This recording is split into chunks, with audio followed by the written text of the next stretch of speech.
Matapos ng pag-uusap ng prinsipe at ng reyna tungkol sa kanila ng kanyang tito Baluhard, dumating naman ang isang matandang lalaki na may dalang mga libro, ito na ang kanyang magiging bagong guro. Nakangiti naman itong nakaharap sa prinsipe at nagsalita ang matanda at tinawag ang prinsipe upang siya ay batiin, siya ang old scholar Niccolo Marchi Adel. Nag-iba naman ang tingin ni Gruhorn dahil sa nakikita nito, mukhang ayaw nito mag-aral, kaya sinabi niya na ayaw niya at tinatanggihan niya ito. Nakatayo naman sa gilid si Carl at Adelia at napatulala naman si Carl at Adelia dahil sa naging reaksyon ng prinsipe. Gumawa naman ng malakas na sigaw itong si Gruhorn dahil ayaw nito mag-aral, sinabi nito kung bakit pa niya kailangan mag-aral. May pagkatamad din itong ating bida parang si Prinsipe Adrian lang tamad mag-aral. Naglampasay itong si Gruhorn habang ang tatlo ay tinitignan lamang siya at pinapanood sa kanyang pinaggagagawa. Pinag-iisipan na siguro ng tatlo na nababaliw itong prinsipe, ha. Nagsalita naman ang matandang guro at sinabi nito na kung hindi ito mag-aaral ano pa ang pinagkaiba ng isang tao at isang halimaw. Dahil dito nag-iba ang ekspresyon ni Gruhorn at nagalit ito sa matandang guro na si Niccolo. Sinigawan niya ito at tinanong kung siya ba ay tinatawag na halimaw.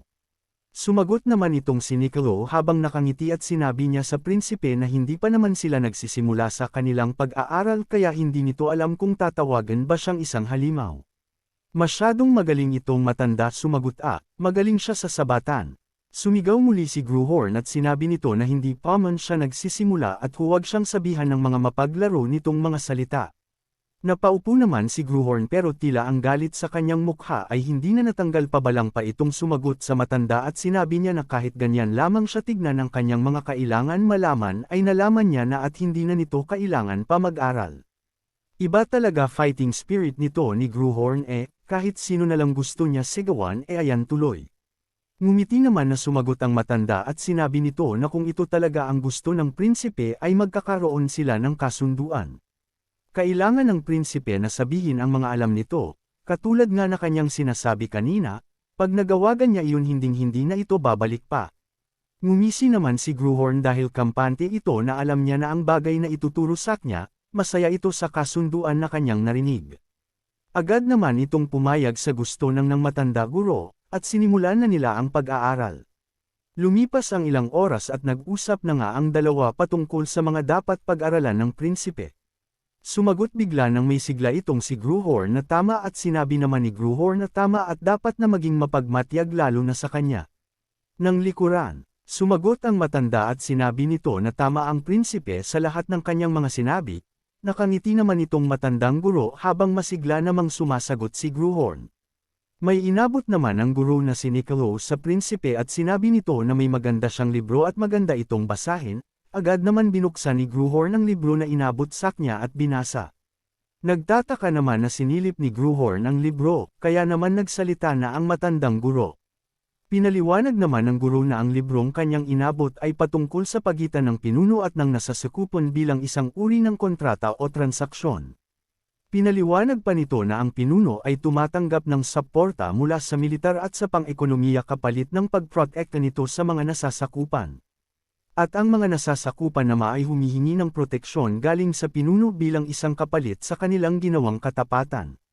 Nananatiling nakaupo ang matandang lalaki sa harapan ng prinsipe at nagkaturo, tila natutuwa si Gruhorn sa kanyang nakikita sa libro na kanyang binabasa, nakangiti itong nakatingin sa libro. Akala ko ba ayaw mo mag-aral ha? Hahahangingiti ka rin pala sa harap ng librong binabasa mo hahaha. Nagsalita itong si Gruhorn at sinabi niya na may katuturan ang mga binanggit nito dahil dapat lamang nabigayan ang mangyayari. Hindi na namalayan ang oras ni Gruhorn at mukhang inabutan na sila ng hapon. Mukha namang nag-enjoy siya sa pag-aaral medyo maarte lang talaga siya kanina. Patuloy ang pag-aaral ni Gruhorn at hindi ito nagreklamo hanggang sa hawakan na ni Niccolo ang mga librong dala nito kanina. Tuluyan na nagpaalam ang matanda at sinabi nito na ipagpatuloy na lamang nila ang kanilang pinag-aaralan kinabukasan. Nakangit ang guro na naglalakad papalayo sa prinsipe at tila itong si Gruhorn ay nag-enjoy taga nakangiti pa itong namamaalam sa guro. Sumagot itong si Gruhorn na siya sige at siya ay mag-aantay, na natiling maganda ang mga ngiti ni Gruhorn, ito ba ang itsura ng taong ayaw mag-aral? O ito ba ang itsura ng nagpapabeblang kanina, hahaha? Nang makalabas na ang guro tila nagulat itong si Gruhorn dahil hindi niya inaakala na siya ay kumuha ng isang normal na mag-aaral. Hindi ito ine-expect ni Gruhorn at inisip nito na siya ay inuto lamang at sinabihan pa ang matanda na siya ay isang tuso hahaha. Napangisi naman si Gruhorn dahil sa naging resulta ng araw na iyon, di ba nalinlang lang siya ng sandali hahaha. Nang makalabas naman ang matandang guro na kanina ay nakangiti ngayon ay tila nag-iba ang kanyang tingin. Nag-aalangan ito dahil napapatanong siya patungkol sa First Prince. Naglakad na ito papalayo at nalagpan na ang dalawang kawal na nagbabaante sa pintuan ng prinsipe. Napasabi na lang ang matandang guro sa kanyang isipan ang mga sabi-sabi na naririnig nito patungkol sa prinsipe ay tila iba sa kanyang nakita. Kinaumagahan si Gruhorn naman ay nakahiga sa kanyang V-kama habang ang kanyang ulo ay nakapababa sa higaan. Nakatingin naman sa kanya si Carl habang nakatayo sa kanyang gilid, sinabi nito na siya ay naboboring na at lumipat ito ng pwesto at nagsalita muli na patanong kung ginalingan niya ba nitong mga nakaraang araw at tila wala na siyang ginagawang pagsesenay. May sumigaw naman magmula sa labaas ng pinto ng silid ng prinsipe at sinabi na ang kanyang matandang tito na si Vale Baluhard ay dumating upang makita siya. Si Gruhorn naman ay nagalak sa kanyang narinig. Napabangon ito sa kanyang pagkakahiga at napasabi ito sa kanyang isip na sa wakas magmula sa matagal na array ay nagkaroon muli siya ng bisita. Si Adelia naman ay nakatayo sa pinto ng silid ng prinsipe at tinanong niya ang prinsipe kung anong dapat nitong gawin. Masayang sumagot si Gruhorn at sinabi niya na ito ay kanyang papasukin. Naisip ni Gruhorn na matagal na rin simula nung matapos ang kanilang laban kanyang tito kaya ito na ang oras para mabisite siya. Nang makita ni Gruhorn si Vale Baluhard nagulat ito dahil sa itsura nito ay mukha hindi pa nito nalalampasan ang itinanam na demonyo sa loob ni Gruhorn. Kahit sino matatakot sa itsura ng tito nito hahaha. Ngunit nagsalita ang matanda at humingi ito ng patawad at dahil dito sa sinabi ni Vale Baluhard ay nagulat itong si Gruhorn at hindi alam ang kanyang sasabihin sa matanda. Patuloy na nagsalita ang matanda at inamin nito ang kanyang nagawang pagkakamali dahil ito ay hindi tumupad sa usapan na siya rin ang gumawa, dahil daw dito ay nagtamo ng maraming galos itong prinsipe at wala rin tong ibang rason pa na sasabihin. Nakatayo lamang si Gruhorn na nakikinig sa kanyang tito at gayon din si Carl, nakatayo sa kanilang gilid at nakikinig sa kanilang mga usapan. Ngunit sa katotohanan kaya lamang nagtamo ng madami si Gruhorn ay hindi dahil sa mana chain ng matanda ngunit dahil ito sa paggamit niya ng Hymn of True Dragon Slaying, naalala nito ang mga nangyari noong araw at oras ng pagtatapos ng kanilang laban. Kaya naman nakaramdam si Gruhorn ng konsensya sa kanyang puso dahil ganun pala ang iniisip ng kanyang tito, at mas lalo din itong nakonsensya dahil naalala nito ang reyna at sinabi ang tungkol sa hirap na pinagdadaanan ng tito niya at ito ay gumagawa ng kaguluhan. Nagsalita muli ang matanda at tinanong nito ang prinsipe kung ano ba ang gusto nito. Sinabi rin ni Vale Baluhard na kung gusto ng prinsipe ang kanyang kamay ay ibibigay niya o di kaya kung gusto nito ng mata niya ay ipagkakaloob din niya. Nagulat naman si Gruhorn sa narinig nito mula sa matandang tito niya at sumagot din ito na kung ano ba ang gagawin niya sa mga bagay na binanggit ng kanyang tito. Napaisip ito na siya ay papayag dahil ito naman ay isang magaling sa paggamit ng spada noon pa man. Sumagot itong si Gruhorn na siya ay magiging mapagboygay. Nakatayo naman ang tito nito at nakikinig sa kanya. Sinabi ni Gruhorn na sasabihin muna nito ang kanyang kahilingan. Nakatayo ang dalawa tila ayaw nilang umupo, o siya ang sabi ni Gruhorn ay gusto niya ng isang outang, gusto nitong lumabas at gumalaa. Ngunit sumagot ang kanyang tito na ito ay tapos na sa pagkakakulong sa palasyo at maaari naman siya na lumabas. Ngunit sumagot si Gruhorn nang nakangiti at sinabi ni Gruhorn na hindi lamang isang araw ang kanyang gusto at gusto nito na malayo ang kanyang pupuntahan labas ng kanilang kaharian. Hindi makapagsalita si Baluhard sa kanyang mga narinig, tinignan nito ang prinsipe at sinabi na maglalaan ito ng oras para ayusin ang araw ng pag-alis dahil siya ay abala sa papalapit na pagdiriwang kaya naman ang agarang pag-alis ng malayo ay imposibleng mangyari. Sumagot si Gruhorn nang nakangiti at sinabi nito na okay lamang. Kaya naman sa narinig ng tito nito nagbadya na itong aalis at nagsabi na magmemensahe na lamang siya kapag ang araw ng alis nila ay okay na. Sumangayon naman si Gruhorn habang nakatingin sa kanyang tito na palabas na ng kanyang silid. Naiwan namang nakatayo lang ang ating bida kasama ang matapat na si Carl sa kanyang gilid, at tila pati ito iniisip din ng mga sinabi ng prinsipe patungkol sa kanyang pag-uting. Baka ang iniisip ni Carl kung isasama ba siya hahaha. Ngunit napansin ni Gruhorn na nakatingin sa kanya itong si Carl kaya naman agad naman niya tinanong si Carl kung anong meron bakit nito siya tinititigan. Sumagot naman agad si Carl nang nakangiti sinabi nito na akala niya manghihingi ng higit pa ang prinsipe sa kanyang tito, tila ito daw ay hindi kapanipaniwala. At sabi pa nito dahil nga sa hindi pagsunod sa kanilang kasunduan magkakaroon ng prinsipe ng pagkakataon gamitin ito sa ibang baka na hindi makabuluhan. Kaya naman si Gruhorn ay sumagot at bumugtong hininga at sanabong pag nakikita niyang ganun kumilos ang matandang tito niya ay nakokonsensya siya. Pagtapos sabihin ni Gruhorn yun tumingin ito ng matagal sa prinsipe at pagtapos ay binigyan niya ito ng malaks na tawa na siya namang ikinagulat ni Gruhorn, sumigaw ito na kung bakit siya tumatawa at sinabihan niya ito na napapadalas na daw ang pagiging komportable niya sa kanya. Kahit naman siguro sino na nakakakilala sa dating prinsipe tatawanan dahil nag-iisip ng ganito ngayon hahaha, pero masyadong soft-hearted na ang ating bida lumalambot na ang kanyang puso para sa kanyang tito. Sa gitna ng tawanan at pagsigaw ni Gruhorn kay Carl bigla namang dumating si Adelia na nakangiti at merong dalang magandang balita, ang sulat daw na matagal na niyang hinihintay ay sa wakas dumating na. Napalingon naman si Gruhorn at nang makita nito ang stamp na nakalagay ay agad niya itong kinuha at binasa dahil ito ay galing kay Arwen. Nagsulat itong si Arwen patungkol sa kanyang nalagpasan na achievement at dahil daw dito maaari nang makabisita si Arwen sa palasyo ng prinsipe at sinabi rin ito na sana ay okay lamang ang prinsipe lalo na sa kanyang pagdating. Natuwa naman si Gruhorn sa kanyang nabasa, hindi nga lang ako sure kung natutuwa o kinikilig, sabi naman ni Gruhorn ito daw ay isang maganda balita para sa mga oras na yon. Lumipas ang 5 araw simula nang pumunta ang tito niya nakatanggap ito ng balita na maaari na silang umalis paglipas ng 2 araw. Dumating na ang araw ng kanilang pag-alis at nakasakay sa loob ng karwahe si Gruhorn habang ang kanyang tito naman ay nakasakay sa kabayo at ganun din ang mga kawal at knight na kanilang kasama. Nagsalita itong si Gruhorn at tinanong ang kanyang tito patungkol sa kanilang paghihintuan na teritoryo sa nagngangalang Ellen. Sumagot ang tito nito at pinagsabihan siya kung hindi ba nito kaya na maghindi at sinabi rin na ipapaliwanag na lamang ito at ibalik niya na ang ulo niya sa loob ng karwahe. Parang batang ginagala itong ating bida hindi ko na alam talaga sari-sari na ang pinaggagagawan niyang kawordohan. Sinimulan na nga ipakilala ng matandang tito ang tungkol sa Ellen Country ito daw ang lugar kung saan pagawaan ng mga sandata. Sa loob ng kanilang lugar ay doon lamang sila nagmimina ng gagamitin nilang bakal dahil ito ay magandang klase. At gagawin na nila itong isang espada. Sinasabi rin nito na ang kalahati ng mga senada ay gawa galing sa Ellen kaya naman ang ating bida na bida-bida ay tuwang-tuwa sa loob ng karwahe at hindi may pinta ang kanyang mukha sa sobrang saya, sumagot siya na ito ay perpekto. Kaya naman naisipan ni Gruhorn na sobrang dami na ng kakayanan kaya naman oras na para maghanap ng espada para sa kanya. Pero bago pa man sila pumunta sa Ellen naisipan na ni Gruhorn na kumuha sa kanila ng espada maaari niyang gamitin ngunit ang kanyang amang prinsipe ay nagaglit at nagbilin sa kawal na si Carl na hindi ito maaaring humawak muli ng espada at mapaparusahan ang sinumang magbigay sa kanya nito.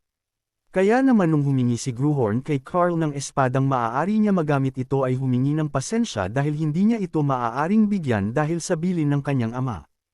Kaya naman naisip nito na wala sa kaharian ang espadang para sa kanya kay kailangan niya na lumabas at kumuha ng para sa kanya. Napatigil naman sa pag-i-imagine itong ating bida at tumingin sa labas at napansin niya itong kanyang tito at naisip niya na kahit ganyang ang itsura ng matanda ay mayroon pa rin sa puso nito na kabaitan. Napansin ng matanda ang pagtitig ni Gruhorn sa kanyang tito kaya naman sinabi nito na isarado ang bintana ng karwahe at siya ay hindi makapag-concentrate, at sumagot si Gruhorn na ayaw nito at hindi pwede. At dito na magsisimula ang kanila 20 days na paglalakbay. Ang panimula sa kanilang paglalakbay ay 3 araw ang kanilang lalakbayin patungo sa Ellen Country.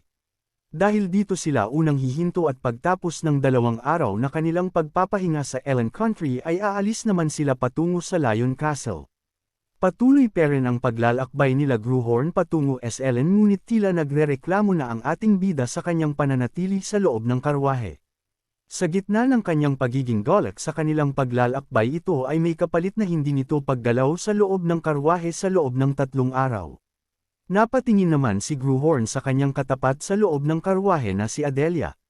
Naisip nito na boring kasama itong si Adelia dahil kung ito ay kanyang kakausapin ang tanging sagot lamang nito ay oo at hindi. Kaya naman napabagtong hininga naman si Gruhorn at napagdesisyonan niya na pakiramdaman niya na lamang ang kanyang mana heart. Matagal na rin simula nung magamit ni Gruhorn ang kanyang bagong kakayahan na Dragon Slayer. Kaya naman hindi nito nabalik ang kanyang mana dahil sa bigla nitong panghihina. Agad namang sinimula ni Gruhorn ang kanyang pag-iimbak muli ng mana heart. Napapakiramdaman ni Gruhorn ang pag-alog ng karwa, hangin sa labas at pati kalansig ng kasuotan ng mga kawal. Nang matapos si Gruhorn sa kanyang pag-iimbak ng mana heart naramdaman naman nito ng pagkagulat dahil hindi nito inaasahan na lumaki ang kanyang mana at hindi nito alam kung kailan pa lumaki ng ganito ang mana heart niya. Lumabas ang status window nito at pinapakita na nalampasan niya ang kakayahan higit pa sa limitation na sobrang lakas na kapangyarihan. Ang paglawak ng kanyang mana heart ay naging resulta ng kanyang paggamit ng Hymn of the Dragon Slayer. Kaya naman ang mana neto ay lumawak muli. Dahil sa pagbabago at paglago ng kanyang mana heart ang kanyang kakayahan sa physical ay nagbago rin. Sinabi rin dito na maaari pa siyang makakuha pa ng mas maraming mana. Tila pati ang kanyang sword rank ay nagbago at pinakita rito na isa na siyang eksperto sa paggamit ng sword. At pati ang paghihigpit sa kanyang mga kapangyarihan upang bumalik ay natanggal na. Pati ang mga kauna-unahan nitong kapangyarihan na third eye at third ear ay tila nagbago rin at mas lumakas. Kaya naman lahat ng ito ay kinagulat ng ating bida, at kahit ako nagulat din kasi ang dami naman talaga ng mga kakayahang nakuha nito ngayon. Habang si Gruhorn ay nagtataka sa mga nangyayari sa kanya gayon din si Adelia nagtataka sa pinagkikilos ni Gruhorn. Tila nakatitig lamang si Adelia sa prinsipe at hindi nito alam kung anong nangyayari. Nagtagumpay si Gruhorn na palawakin ang kanyang mga kakayanan. Lumipas ang 3 araw ng kanilang lalakbay at nakarating na sila sa Ellen Country ng ligtas at walang kahit anumang aberya. Pagdating nila sa Ellen Country may 2 lalaki ang sumalubong sa kanila, isang nakapula at isang naka-gray na lalaki. Nagpakilala naman ang nakapulang lalaki at siya ay si Edgar galing sa Ellen family. Binati nito si Prinsipe at Vale Baluhard sa kanilang pagdating. Gayon din ang ginawa ng lalaking naka-gray at nagpakilala siya bilang si Torrance, siya ay panganay na anak ng Ellen family. Binati rin nito ang Prinsipe gaya ng bati ni Edgar. Nakatayo sila sa harapan ng pintuan ng Ellen at nagpasalamat naman itong si Gruhorn sa kanilang pagbati. Kaya naman sumagot itong si Edgar at sinabi nito sa kanila na sila ay pagod sa kanilang paglalakbay kaya naman ihahatid muna sila sa kanilang magiging kwarto pahingahan.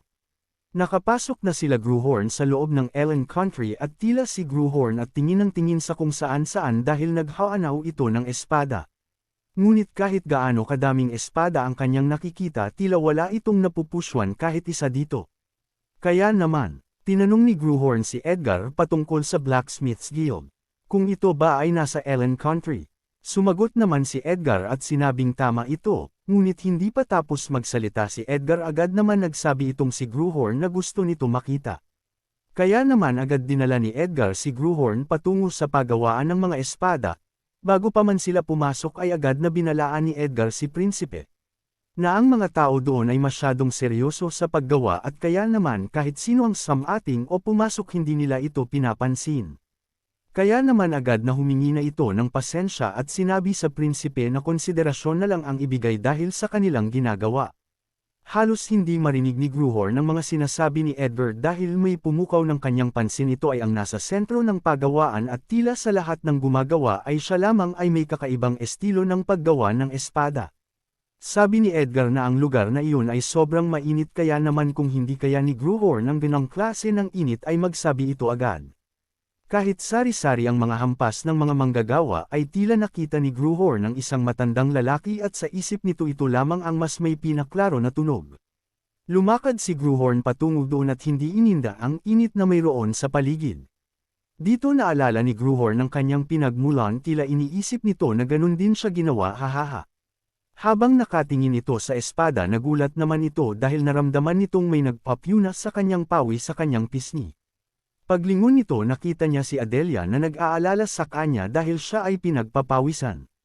Tinanong ito ni Gruhorn kung ano ang kanyang ginagawa sumagot naman si Adelia na nakikita daw nito ang pawis na dunadaloy sa kanya at ito ay sobrang dami. Ang caring naman ni Adelia hahaha.